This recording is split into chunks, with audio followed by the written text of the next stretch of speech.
You're not always going to win, but you're not going to continue to lose if you just believe. How do you believe? Especially in times of triumph, suffering, adversity. Stick around. I'm going to break it down specifically for you right now.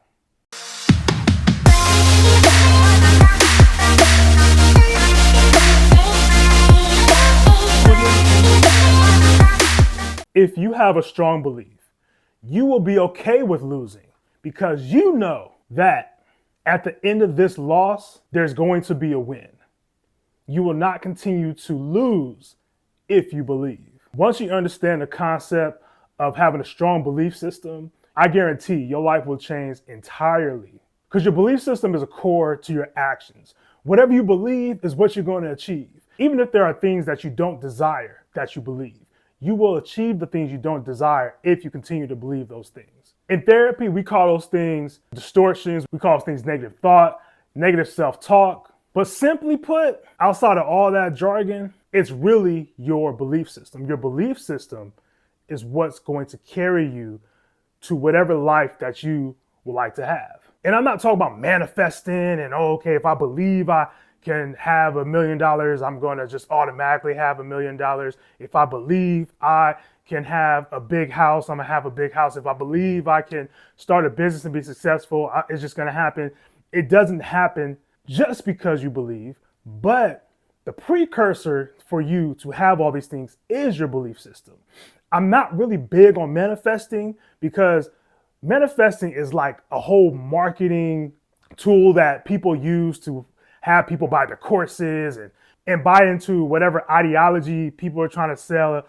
I don't subscribe to manifesting. I've had subscribed to manifesting at one point in time. I'll say that much. I had subscribed to manifesting at one point in time, but just because you think of something doesn't mean it's going to magically appear. Like thinking about something isn't the magic tool for you to get the life that you want.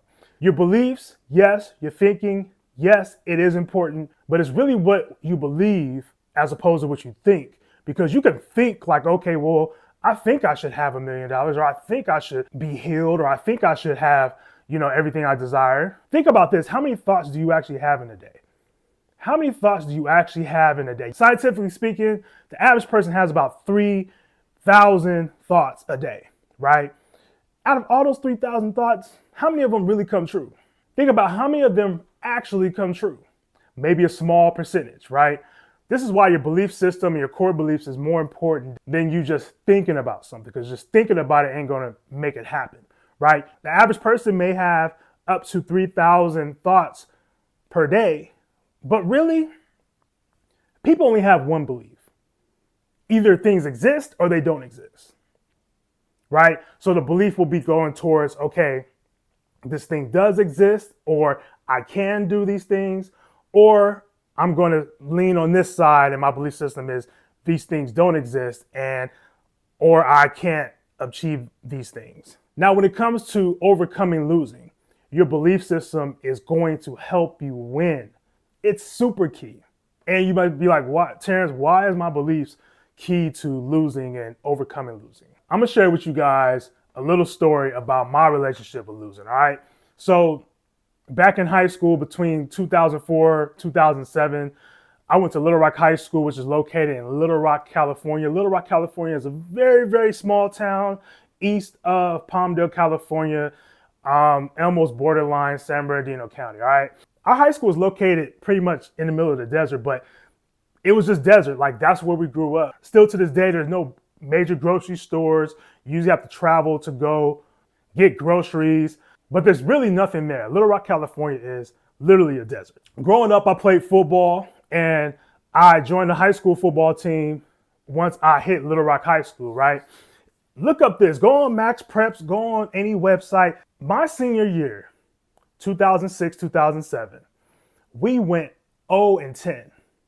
That means we lost every game and we won 0, right? Sometimes I reflect on why did we lose so many games? Like, why was it that we lost so many games? And we were literally the laughing stock of the whole league. Like, if not, probably the whole state, because we Probably in the whole time I was there for 4 years, we probably won about 6 games, and that's out of 40 games, all right? So it just wasn't our senior year, it was years prior to that. I often think about my relationship with losing. I always tie in me being part of a losing football team as my beginning relationship when it comes to losing. Now, we didn't lose because we had bad coaches. We didn't lose because we weren't the most athletic. One of the coaches that coached us in high school, James Vondra, you guys can look him up as well too, Coach Vondra, he left our high school and literally went to another high school, Court Hill, and won numerous championships, CIF championships, went to state. He had a lot of success outside of our high school. So it wasn't the coaches. You can't say it was the coaches. We also had a very athletic team. At the time, we had literally the fastest person in the whole league on our team. We had the fastest person on our team. But even with good coaching, even with a top tier athletes on our team, we still went 0-10. We lost all our games. So you may be wondering, why am I talking about this, right? Like, what does this have to do with beliefs? You may be asking, well, Terrence, how does this relate to the beliefs in losing and winning? And it's not making sense. Here's the thing. When I was on that football team, we literally went into games thinking we're going to win. We didn't have the belief that we're going to win, right? So when we went into these games and we prepared and we practiced, we didn't practice and prepare to win. We practiced and prepared not to lose. There's a whole difference. There's a difference between you playing to win and you playing not to lose. There's a difference between you playing to win and you playing not to lose. The difference between the two is the belief system. You're playing to believe that you can win, right? But you're also preparing for the worst and trying not to lose. When you're shooting so low and trying to avoid the worst from happening instead of trying to make the best thing happen for you, you have to really think about where your belief system really lies, because you might have a losing belief system. In your life, don't prepare to lose, prepare to win. But also understand that wins come with losses. When you're really trying to get at something, you're going to take more L's than dubs. You're going to take more losses than wins. You have to learn how to take the losses.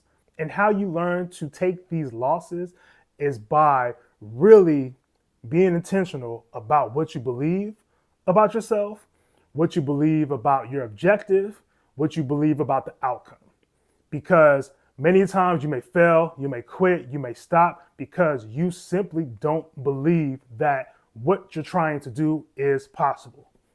That's point blank, period. What you feel like you're trying to get at and what you're trying to achieve, you don't feel like it's possible. Just like in high school when we was losing all these games, we literally didn't believe we was going to win. We played, we went through practice, we went through the motions, we had the skill set, we had the coaching, but the belief wasn't there. We didn't believe we was going to win. So what happened? We lost, right? And even when I think about that, I carried that with me for a long, long time.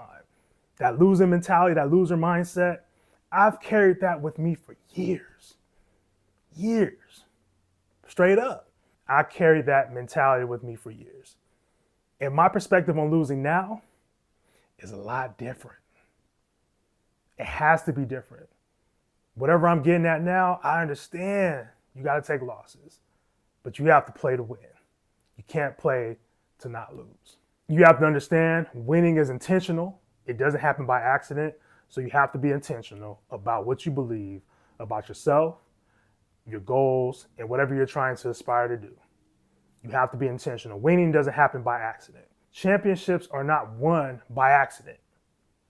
Championships are won intentionally. They don't happen by accident. They don't happen by accident. And you may say, well, Terrence, I'm tired of being intentional. I keep losing and I'm not seeing the wins and I'm not seeing these things that you're saying to stay consistent with because it's not cracking off for me right now. And you may say, oh, Terrence, these things that you're talking about, I've tried and I tried and I tried. It's been years. it's been months or days or weeks, whatever it is. And I will argue and say, you're probably still losing because you have not been intentional. You lack faith. You don't believe. And you probably answer no to the question of, can you see something that is not there? Because only within faith, you having a strong belief system, you can see things that are not there. That's literally what faith is you seeing something that is not there. You have to develop a strong vision within yourself that you can win. If you do this, I guarantee that you will not always win, but you will not always lose. I appreciate y'all for tapping in. Terrence, Stewart, y'all take care. Peace.